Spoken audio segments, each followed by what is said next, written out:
We mentioned the Patriots and Cam Newton. He'll be back today for their first real practice of the week. They're playing the Broncos on Sunday, the makeup game from last week. This was going to be the Patriots' bye.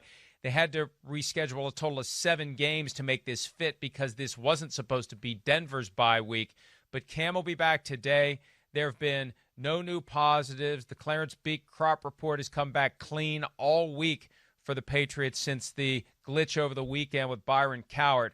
So Cam Newton ready to go by all appearances. Stephon Gilmore should be able to come back as well, at least before the game. He hasn't quite yet made it to that 10-day window when you can return if you're asymptomatic. Even if you still test positive, you can still come back after 10 days if you're asymptomatic.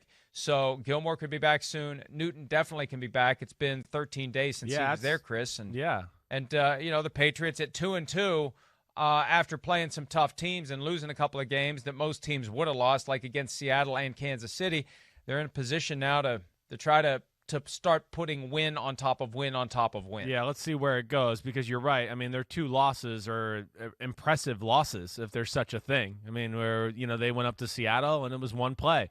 And then Kansas City, they outplayed the Chiefs without Cam Newton until the game just fell apart and Brian Hoyer just, went to Stupidville there and some of the decisions he made.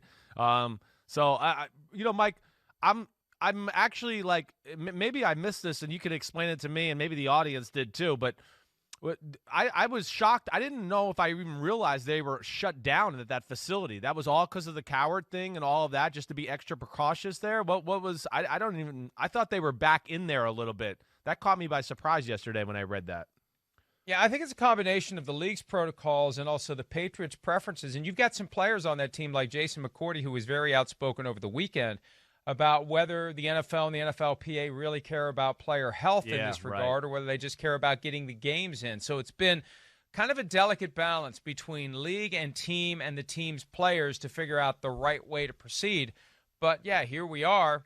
Yesterday would have been the primary initial practice day in advance of the preparations for the Broncos, but, they had some of it last week getting ready for what was going to be the Monday night game against Denver. So they'll be ready to go, whether it's via Zoom, whether it's on the practice field. They're going to have their plan, and the Bill Belichick players can be trusted to run that plan. And with Cam Newton, they're going to be in a much better spot than they were with Brian Hoyer or Jarrett Stidham against the Chiefs 10 days ago. So they're back today, pending the outcome of the daily Clarence Speaks COVID-19 crop report, which typically pops up at some point between 7:30 and 8 a.m. Clarence Speaks. Eastern. I like how you've injected that into the show this week, Clarence Speaks.